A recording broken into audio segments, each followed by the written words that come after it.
Hello, citizen of Fallen Pines. We are sorry to interrupt this broadcast, but we have emergency information for you. We have information as the accumulated missing persons in the forest and suburbs has been around 27 for the past 47 hours.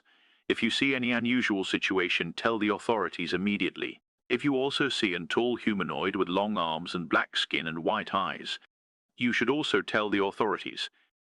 As of for now, we don't have any more information upon what have happened. Please do not go to dark areas and sketchy places. We hope you an amazing day and no further harm.